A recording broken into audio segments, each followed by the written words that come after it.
নমস্কার, আপনারা দেখছেন সিএন দ্য বিগ স্টোরিতে আপনাদের স্বাগত। আমি মণিময় রয়েছি আপনাদের সঙ্গে। আজকে রাজধানীর বাতাস এবং কলকাতার রাজনৈতিক ময়দান দুটোই কিন্তু এক অভূতপূর্ব রাজনৈতিক সন্ধিক্ষণের সাক্ষ্য দিচ্ছে। একদিকে দিল্লিতে এনডিএর মঙ্গল মিলন বৈঠক, যেখানে প্রধানমন্ত্রী নরেন্দ্র মোদী এবং স্বরাষ্ট্রমন্ত্রী অমিত শাহের পাশাপাশি এক সারিতে বসে আলোচনা করেছেন এনসিপিআই এর সাংসদরা। আর অন্যদিকে দিল্লির 12 নম্বর হেলি রোডে অবস্থিত বঙ্গভবনে গিয়ে পৌঁছলেন পশ্চিমবঙ্গের মুখ্যমন্ত্রী শুভেন্দু অধিকারী। আজ রাজনীতির দুটি বিপরীত ছবি একই সঙ্গে ভেসে উঠেছে, একটা দিল্লির দরবারে, অন্যটি কলকাতার রাজপথে। একদিকে দিল্লির বঙ্গভবনে মুখ্যমন্ত্রী শুভেন্দু অধিকারীর সাথে এনসিপিআই সাংসদদের হাই ভোল্টেজ বৈঠক এবং এনডিএর মঙ্গল মিলন বৈঠক, যেখানে সুদীপ বন্দ্যোপাধ্যায়, কাকলি ঘোষ দস্তিদারের উপস্থিতি। প্রাক্তন তৃণমূল সাংসদরা আজ স্পষ্ট ভাষায় জানিয়ে দিচ্ছেন, আমরা আর আগের সরকারের সাথে নেই, নতুন সরকারের পাশে আছি। এদিকে আবার কলকাতায় দলের অন্দরে পুরনো ক্ষত আবার সামনে এসেছে। আগামী 28শে অগস্ট তৃণমূল ছাত্র পরিষদের প্রতিষ্ঠা দিবস, আর সেই সমাবেশকে কেন্দ্র করেই শুরু হয়েছে অভূতপূর্ব সংঘাত। মেয়র রোডে সমাবেশের জন্য একদিকে প্রস্তুতি নিচ্ছে কালীঘাট শিবির, আর ঠিক একই জায়গায় সমাবেশের দাবি জানিয়ে লিখিত আবেদন জমা দিয়েছে ঋতব্রত বন্দ্যোপাধ্যায়ের অনুগামী শিবির। 21শে জুলাইয়ের পর আবার একই দিনে একই স্থানে তৃণমূল বনাম তৃণমূলের এই নাটকের পেছনে আসল কারণ কি? আজকের দ্য বিগ স্টোরিতে আমরা একদিকে যেমন বিশ্লেষণ করব দিল্লির বঙ্গভবনে তৈরি হওয়া রাজনৈতিক ব্লু প্রিন্ট নিয়ে, তেমনই উন্মোচন করব কলকাতার মেয়র রোডে ছাত্র সমাবেশ ঘিরে শাসক দলের অভ্যন্তরীণ ক্ষমতার সেই স্নায়ুযুদ্ধ। কলকাতা বিমানবন্দর থেকে উড়ে সোজা রাজধানী দিল্লিতে পৌঁছিয়েছেন মুখ্যমন্ত্রী শুভেন্দু অধিকারী। দিল্লির বঙ্গভবন ঠিক বেলা 1:30টায় শুরু হয় এক বহুল চর্চিত বৈঠক, যে বৈঠকে উপস্থিত ছিলেন এনসিপিআই এর শীর্ষ নেতৃত্ব তথা লোকসভার সাংসদরা। বৈঠকে আলোচনার মূল কেন্দ্রবিন্দু কি ছিল? প্রথমত ছিল সাংসদদের নিজ নিজ এলাকার উন্নয়নমূলক কাজের রূপরেখা। দ্বিতীয়ত ছিল কেন্দ্রের বিভিন্ন প্রকল্প এবং রাজ্য সরকারের সমন্বয়ে কিভাবে বাংলায় উন্নয়নের গতি ত্বরান্বিত করা যায়। তৃতীয়ত ছিল সংসদে এবং সংসদের বাইরে এনসিপিআই সাংসদরা কোন নির্দিষ্ট রোডম্যাপ সেটাতে মেনে কাজ করবেন তার একটা স্পষ্ট নির্দেশিকা। দিল্লির 12 নম্বর হেলি রোডে বঙ্গভবনের 3 তলার কনফারেন্স রুমে যখন বৈঠক চলছে, তখন বাইরের রাজনৈতিক পারদ কিন্তু 100 ডিগ্রি ছুঁয়ে যায়। সূত্রের খবর, এই বৈঠকে শুধুমাত্র এই রুটিন এলাকা উন্নয়ন বা অনুদান নিয়ে আলোচনা হয়নি। আলোচনার কেন্দ্রে ছিল এক বিশাল রাজনৈতিক স্থানান্তর। শুভেন্দু অধিকারী সাংসদদের সরাসরি প্রশ্ন করেন, পশ্চিমবঙ্গের বর্তমান আইন শৃঙ্খলা এবং সামাজিক পরিস্থিতির প্রেক্ষাপটে সংসদে দাঁড়িয়ে আপনাদের ভূমিকা কি হবে? জবাবে সুদীপ বন্দ্যোপাধ্যায়, কাকলি ঘোষ দস্তিদাররা স্পষ্ট করে দেন, রাজ্য কেন্দ্র সম্পর্কের সংঘাত নয়, তারা চান পারস্পরিক সমন্বয়ের মাধ্যমে উন্নয়নের জোয়ার আনতে। বৈঠকে মধ্যাহ্নভোজের পর একান্তে শুভেন্দু অধিকারীর সঙ্গে প্রায় 15 মিনিট কথা বলেন সুদীপ বন্দ্যোপাধ্যায়। বঙ্গভবনের ইতিহাস বলে, এর আগে একাধিকবার সরকার এবং বিরোধীদের বৈঠক হলেও শাসক দল ত্যাগ করে যাওয়া সাংসদরা বর্তমান মুখ্যমন্ত্রীর সঙ্গে একই টেবিলে বসে বাংলায় কাজ করার এমন ব্লুপ্রিন্ট আগে কখনো তৈরি হয়নি। মুখ্যমন্ত্রী শুভেন্দু অধিকারী তার কি বক্তব্য শুনুন। फिनांस मिनिस्टर का साथ पहले तो लॉन्च था हमारी मेरा और भुवन जी के साथ एनसीपीआई का जो 20 एमपी वो लोग का था, लॉन्च था बंग भवन में। लॉन्च किया, उन लोग का कुछ बात हुआ, वो एमपी लेट का काम फार्म लेकर मुख्यमंत्री से कुछ गुंजाइश था, वो सुन लिया मैंने। उसके बाद हमारी फिनांस मिनिस्टर के साथ बात था, बात अच्छा बात हुआ। मेरे साथ 4 एमपी भी थे, अच्छा हुआ।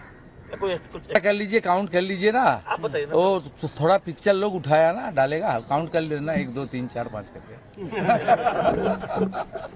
और जरूरी होगा तो मिल जाएगा, और भी मिल जाएगा। और लोग भी आने को तैयार है, देखते रहिए। ये तो पहले झांकी है, अभी बहुत कुछ बाकी है। তো দেখতে থাকুন, এখন অনেক কিছু বাকি। ঘণ্টাখানেকের বৈঠক শেষে একে একে বঙ্গভবন থেকে বেরিয়ে যখন সাংসদরা আসছেন, মিডিয়া যখন তাদেরকে ছেকে ধরছে, তখন হুগলির সাংসদ রচনা বন্দ্যোপাধ্যায়ের বক্তব্য রাজনৈতিক মহলকে চমকে দেওয়ার জন্য যথেষ্ট ছিল। তিনি বলছেন, আমরা নিজেরাও চেয়েছিলাম এই বৈঠকটা দিল্লিতে বঙ্গভবনেই হোক। একটা কথা পরিষ্কার জানিয়ে দিতে চাই, আমরা এখন আর আগের সরকারের সঙ্গে নেই, আমরা সম্পূর্ণভাবে নতুন সরকারের পাশে আছি, মুখ্যমন্ত্রী শুভেন্দু অধিকারীর পাশে আছি। কি বলছেন তিনি শুনুন। বলে গেলেন আমাদের কনস্টিটুয়েন্সি ডেভেলপমেন্টের ব্যাপারে ফর এভরিওয়ান, মানে প্রত্যেকের জন্য। তো that was very encouraging. It was a fantastic meeting.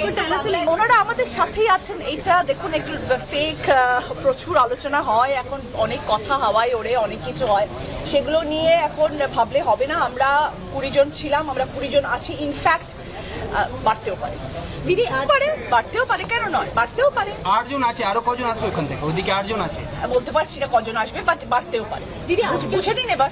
আজকে আমরা অনেকদিন ধরে অপেক্ষায় ছিলাম যে আমরা অনারেবল সিএমের সাথে একটু বসবো, এবং এই মিটিংটা আমরা যেহেতু আমাদের এখন সেশন চলছে পার্লামেন্টে, তো আমরা সবাই এমপিরা এখানেই রয়েছি, তো আমরা চেয়েছিলাম যে এখানে আমাদের হোক। তো সেই জন্যই আজকে উনি এসেছিলেন, এবং এটা অনেকদিন ধরে আমাদের একটা পেন্ডিং মিটিং ছিল, যেটা হলো, এবং আমাদের সকলের অনেক প্রশ্নের ঝুলি নিয়ে আমরা ছিলাম সবাই। আমাদের কনস্টিটুয়েন্সি ডেভেলপমেন্টের ব্যাপারে কিভাবে আমরা এগোবো, কিরম ধরনের কাজ। তো রচনা বন্দ্যোপাধ্যায়ের এই একটা বাক্যেই এনসিপিআইয়ের অবস্থান পরিষ্কার হয়ে যায়।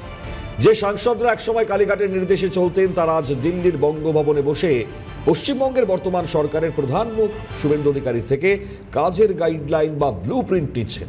সূত্রের খবর, এই বৈঠকে সিদ্ধান্ত হয়েছে যে রাজ্য সরকারের বিভিন্ন উন্নয়নমূলক প্রকল্পের সুবিধে কিভাবে সাধারণ মানুষের কাছে পৌঁছবে তার তদারকি করবেন এই সাংসদরা।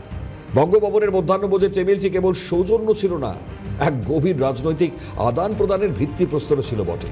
কি বলছেন জুন শতাব্দী, শুনুন।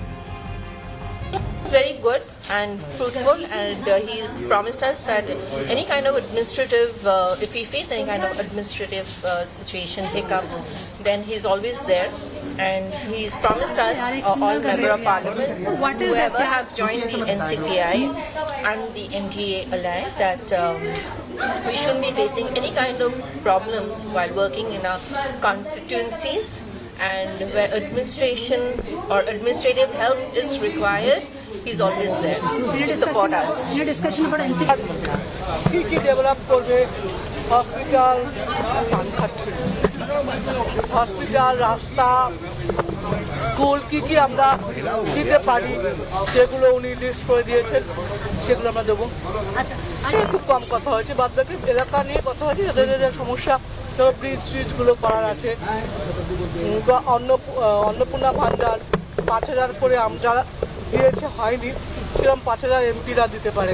होंगे क्योंकि हमारे जो 20 सांसदों का पार्टी फॉर्म हुआ एनसीपीआई, अभी तो फाइनली अप्रूवल नहीं आया, तो उसको विषय पर चर्चा होंगे, और जो सांसद लोग हैं उसका इलाका में कुछ कुछ स्थानों पर हंगामा हुज्जुत होता है, तो चीफ मिनिस्टर आके आज खुद ही सुनेंगे।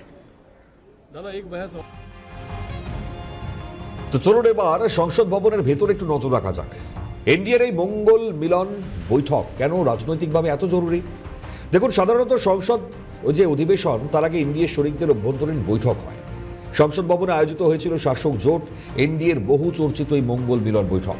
সেই বৈঠকে হাজির ছিলেন প্রধানমন্ত্রী নরেন্দ্র মোদী, কেন্দ্রীয় স্বরাষ্ট্রমন্ত্রী অমিত শাহ এবং বিজেপির সর্বভারতীয় সভাপতিরা। কিন্তু রাজনৈতিক বিশেষজ্ঞদের নজর কাড়ল বৈঠকের প্রথম সারিতে বসে থাকা মুখগুলো। বিশেষ করে লক্ষণীয়, স্বরাষ্ট্রমন্ত্রী অমিত শাহ যখন সুদীপ বন্দ্যোপাধ্যায়ের হাত ধরে অভ্যর্থনা জানান, এবং প্রধানমন্ত্রী নরেন্দ্র মোদী তার বক্তব্যে বিশেষ করে পূর্বাঞ্চলীয় রাজ্যগুলোর সমন্বিত বিকাশের কথা তুলে ধরেন। প্রধানমন্ত্রী এবং সুদীপ বন্দ্যোপাধ্যায়ের মধ্যে গত কয়েকদিনের ঘন ঘন এই সাক্ষাৎ, 18 জুলাইয়ের বৈঠক এবং সোমবার রাতে সেই রুদ্ধদ্বার মিটিং, সেটা প্রমাণ করে যে এটা কোনো এক রাতের রাজনৈতিক সমঝোতা নয়। সুদীপবাবু দীর্ঘদিন ধরে লোকসভায় বিরোধী বেঞ্চের প্রবীণ মুখ হিসেবে পরিচিত ছিলেন, কিন্তু আজ তিনি এনডিএর সাংসদ দলের সঙ্গে তাল মিলিয়ে কৌশল নির্ধারণ করছেন। রাজনৈতিক বিশ্লেষকদের একাংশ মনে করছেন এনসিপিআই সাংসদরা খুব শীঘ্রই কেন্দ্রীয় সরকারের নীতি এবং জনকল্যাণমূলক সিদ্ধান্তগুলোকে বাংলায় তৃণমূল স্তরে নিয়ে যেতে বিশেষ প্রতিনিধি হিসেবে কাজ করতে শুরু করবেন। এছাড়াও কেবলই আনুষ্ঠানিক উপস্থিতি নয়, এছাড়াও এনসিপিআই এর এনডিএতে পূর্ণাঙ্গ রূপে মিশে যাওয়ার কিংবা আনুষ্ঠানিক শরিক হিসেবে পথ চলার প্রাক প্রস্তুতি। স্বভাবতই প্রশ্ন উঠছে, এনসিপিআই এর এনডিএতে সামিল হওয়া কি শুধু এখন সময়ের অপেক্ষা? প্রধানমন্ত্রী মোদী নিজে বৈঠকে বাংলা নিয়ে বেশ কিছু দূরদর্শী বার্তা দিয়েছেন, যা পর্যবেক্ষকদের মতে আগামী দিনে এনসিপিআই এবং বিজেপির যৌথ কৌশলের মূল চালিকা শক্তি হতে চলেছে। তো এই প্রসঙ্গে তাৎপর্যপূর্ণ মন্তব্য আমরা রাজনৈতিক বিশ্লেষক ঝন্টু বড়াইকের মুখ থেকে পাচ্ছি। তিনি কি বলছেন শুনুন। এর মধ্যে 3 জন সংখ্যালঘু সাংসদের একটা অস্বস্তির জায়গা ছিল, সেটা স্বাভাবিক, সরাসরি এনডিএর মঞ্চে বসা, কারণ তারা তো বিজেপি বিরোধী ভোট নিয়ে জিতেছে এবং বাকি তৃণমূলের সাংসদ যারা এই রাজ্য থেকে জিতেছে তাদেরও কম বেশি এই অস্বস্তির জায়গা থাকার কথা। কিংবা রাজনৈতিক দিক থেকে এটা অনেকটাই মানে কি বলবো, যে ব্যাকফুটে পড়ে যাওয়ার মতন পরিস্থিতি, যে ধরুন যাদের বিরুদ্ধে ভোটটা মানুষ এদেরকে সংখ্যাগরিষ্ঠ দিয়েছে তাদের শিবিরে সরাসরি চলে যাওয়া। আগামী নির্বাচন হবে, এমনকি মনিময় এমনও তো উদাহরণ আছে যে এরা অনেকেই মুখ্যমন্ত্রীর কাছে বারবার অ্যাপিল করেছে, বিশেষ করে সংখ্যালঘু 3 জন সাংসদ, যে তারা তাদের এলাকায় ঢুকতে পারছে না। আপনি দেখুন, মানে এই পরিস্থিতি দাঁড়িয়ে এনডিএর বৈঠকে এরা 3 জন যায়নি, বাকিরা গিয়েছিল। আজকে মুখ্যমন্ত্রী বৈঠকে সবাই এসছে। দেখো, একই দলের মুখ্যমন্ত্রী বিজেপি এবং কেন্দ্রীয় বিজেপি সরকার, তারপরে মুখ্যমন্ত্রীর কাছে তারা এসছে কেন? তারা কিন্তু আজকের মুখ্যমন্ত্রীর কাছে পলিটিক্যাল অ্যাপিল নিয়ে আসেনি যে তারা জোটে ঢুকবে। হ্যাঁ, তারা আজকে এসেছে অনেক বেশি রাজনীতির বাইরে প্রশাসনিক শুভেন্দু অধিকারীর কাছে। তো সংসদের বাদল অধিবেশনে যখন 10 দিন বাকি, তার আগে এই ছবিটা মারাত্মক তাৎপর্য রাখে। এদিকে দিল্লির রাজনীতি কেবল সংসদ ভবনে সীমাবদ্ধ ছিল না, সমান্তরালভাবে আরেকটি গুরুত্বপূর্ণ প্রশাসনিক এবং সাংগঠনিক বৈঠক অনুষ্ঠিত হয় বিজেপির রাজ্য সভাপতি শ্রমিক ভট্টাচার্যের বাসভবনে। সেখানে উপস্থিত ছিলেন পশ্চিমবঙ্গের একেবারে মুখ্যমন্ত্রী শুভেন্দু অধিকারী, বিজেপির কেন্দ্রীয় সাধারণ সম্পাদক তথা বঙ্গ বিজেপির পর্যবেক্ষক সুনীল বানসাল, বিজেপির রাজ্য সভাপতি শ্রমিক ভট্টাচার্য। এদিকে জোটের বড় ছবি, আর অন্যদিকে দলীয় শৃঙ্খলার করারাস। দিল্লিতে বিজেপির রাজ্য সভাপতি শ্রমিক ভট্টাচার্যের বাসভবনে যে বৈঠকটি হলো তা সাংগঠনিক দিক থেকে অত্যন্ত আশঙ্কাজনক এবং গুরুত্বপূর্ণ। বৈঠকে শুভেন্দু অধিকারী এবং কেন্দ্রীয় সাধারণ সম্পাদক সুনীল বানসাল দীর্ঘ সময় আলোচনা করেন। এই বৈঠকের প্রধান 3টি বিষয় উঠে আসছে। একদিকে এনসিপিআই এর সমন্বয়, যেখানে এনসিপিআই সাংসদরা এনডিএ জোটের ছাতা তলায় কিভাবে মাঠে ময়দানে বিজেপি নেতৃত্বের সঙ্গে তাল মিলিয়ে বাংলায় কাজ করবেন। এদিকে আবার রয়েছে তোলাবাজির বিরুদ্ধে শূন্য সহনশীলতা। গত শনিবার এবং রবিবার রাজ্যের একাধিক জনসভা থেকে বিজেপির রাজ্য সভাপতি তোলাবাজি এবং অনৈতিক কাজের বিরুদ্ধে হুঙ্কার দিয়েছিলেন। তিনি স্পষ্ট জানিয়েছিলেন দল থেকে কোনো অনৈতিক কাজ করা যাবে না। সঙ্গে রয়েছে তৃণমূলীকরণকে প্রতিরোধ করা। বিজেপির নিজস্ব আদর্শ এবং নীতি অক্ষুণ্ণ রাখতে হবে। অন্য দল থেকে আসা কর্মীদের বা নেতাদের প্রভাবে যাতে দলের মধ্যে কোনোভাবেই তৃণমূলীকরণ বা বিশৃঙ্খলা বরদাস্ত করা হবে না। অর্থাৎ একদিকে এনসিপিআইকে সঙ্গে নিয়ে সরকারের শক্তি বৃদ্ধি করা, আর অন্যদিকে দলের নিজস্ব যে শৃঙ্খলা সেটাকে কঠোরভাবে নিয়ন্ত্রণ করা। এই লক্ষ্যেই এগোচ্ছে ক্ষমতাসীন নেতৃত্ব। সূত্রের খবর, এই বৈঠকে স্থির হয়েছে যে এনসিপিআই সাংসদরা যখন বিজেপির সাথে কাঁধে কাঁধ মিলিয়ে বাংলায় কাজ করবেন, তখন স্থানীয় স্তরে ক্যাডার বা কর্মীদের মধ্যে যেন কোনো বিভ্রান্তি বা এলাকা দখলের সংঘাত তৈরি না হয়। আইন শৃঙ্খলা বজায় রাখার ক্ষেত্রে দল যে কাউকে রিয়াত করবে না, সেই মর্মে বিশেষ নির্দেশিকা জারি হতে চলেছে। এখন দিল্লি যখন নতুন সমীকরণের জোয়ারে ভাসছে, তখন কলকাতার কি ছবি? যখন এই নতুন সমীকরণ চলছে দিল্লিতে, তখন জোয়ার একদিকে, কলকাতায় আবার উল্টো। কলকাতায় আবার যখন মাথাচাড়া দিয়ে উঠেছিল সেই পুরনো, সেই ছবি তো দেখেছিলেনই। এখন আবার শাসক দলের সেই পুরনো রোগ আবার অভ্যন্তরীণ গৃহযুদ্ধ বা তৃণমূল বনাম তৃণমূল নাটক, সেটা আবার শুরু। ঘটনাটি আগামী ওই 28শে অগাস্টে তৃণমূল ছাত্র পরিষদের প্রতিষ্ঠা দিবসের সমাবেশকে কেন্দ্র করে। এবার চিত্রনাট্য কিন্তু সম্পূর্ণ ভিন্ন। কালীঘাট কেন্দ্রিক মূল দল যখন মেয়ো রোডে মঞ্চ বাঁধার প্রস্তুতি নিচ্ছে, ঠিক তখনই আবার ঋতব্রত বন্দ্যোপাধ্যায়ের অনুগামী শিবির সমান্তরালভাবে একই স্থানে একই দিনে সমাবেশ করবার জন্য লালবাজার এবং কলকাতা পুলিশের কাছে আবেদন দাখিল করেছে। দেখুন, এটা কেবল একটা সবার স্থান দখলের লড়াই নয়, এটা প্রমাণ করে যে 21শে জুলাইয়ের মঞ্চগিরে নেতৃত্বে যে বিভাজন আমরা দেখেছিলাম তা ছাত্র ও যুব সংগঠনের রন্ধ্রে রন্ধ্রে ছড়িয়ে পড়েছে। কালীঘাট বনাম ঋতব্রত শিবিরের এই ঠান্ডা লড়াই এখন রাজপথে মুখোমুখি সংঘর্ষের রূপ নিতে চলেছে। রাজনৈতিক বিশেষজ্ঞরা বলছেন, এনসিপিআই এর আলাদা অস্তিত্ব এবং দিল্লিতে শাসক দলের সাথে ঘনিষ্ঠতা কলকাতার মূল তৃণমূলের অন্দরে চরম অনিশ্চয়তা এবং আতঙ্ক তৈরি করেছে, যার বহিঃপ্রকাশ ঘটছে এই ধরনের প্রকাশ্য কোন্দলে। এটা কি শুধুমাত্র এই স্থানের লড়াই, নাকি দলের নিয়ন্ত্রণ কার হাতে থাকবে সেই ক্ষমতার স্নায়ুযুদ্ধ? রাজ্যবাসী আবার প্রস্তুত হচ্ছেন আরও একটা ওই তৃণমূল ভার্সেস তৃণমূল নাটক দেখার জন্য। সুতরাং পর্দার যে পেছনে সমস্ত খেলা আজ কিন্তু দিনের আলোর মতো পরিষ্কার। দিল্লির মসনদে আজ আর কোনো ধোঁয়াশা নেই। 12 নম্বর হেলি রোডের বঙ্গভবন থেকে সংসদ ভবন যে ছবি আজ দেশ দেখলো, তা শুধু ওই রাজনৈতিক সৌজন্যের কোলাকুলি নয়, তা হলো কালীঘাটের সাম্রাজ্য শেষ পেরেক ঠুকে দেওয়ার একটা সুপরিকল্পিত ব্লুপ্রিন্ট।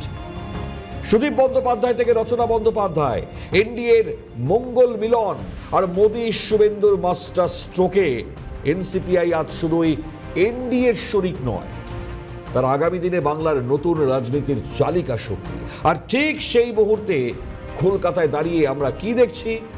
একটা রাজনৈতিক দল যখন বাইরে অস্তিত্বের সংকটে দিশেহারা, তখন ভেতরে তারা নিমজ্জিত কাদা ছোড়াছড়ি আর ক্ষমতার নোংরা লড়াইয়ে। আগামী 28শে অগাস্টের ছাত্র সমাবেশকে কেন্দ্র করে মেয়র রোডের পিচ আঁকড়ে ধরে কালীঘাট বনাম মৃতব্রত শিবিরের যে লড়াই শুরু হয়েছে, তা কেবল দুটো গোষ্ঠীর সবার লড়াই নয়, তা হলো জাহাজ ডুবতে দেখে ইঁদুরদের আগে ভাগে পালানোর এবং বাঁচতে একে অপরকে টেনে নিচে ফেলার এক বিভৎস মহড়া। একদিকে দিল্লিতে মোদী শুভেন্দুর হাত ধরে নতুন দিগন্তের সূচনা, অন্যদিকে কলকাতায় ক্ষমতার অলিন্দে নিজেদের অস্তিত্ব বাঁচাতে একই দলের দুই গোষ্ঠীর নজিরবিহীন গৃহযুদ্ধ। বাংলার মানুষ তো আর অন্ধ নয়, তারা স্পষ্ট দেখতে পাচ্ছেন রাজধানীতে যখন নতুন ইতিহাস লেখা হচ্ছে, তখন কলকাতার রাজপথে রচিত হচ্ছে এক রাজনৈতিক সাম্রাজ্যের পতনের উপাখ্যান। আজকের বিগ স্টোরি এখানেই শেষ করছি। ভালো থাকুন, সুস্থ থাকুন। পরবর্তী সমস্ত খবরের আপডেটের জন্য নজর রাখুন সিএনএ। নমস্কার।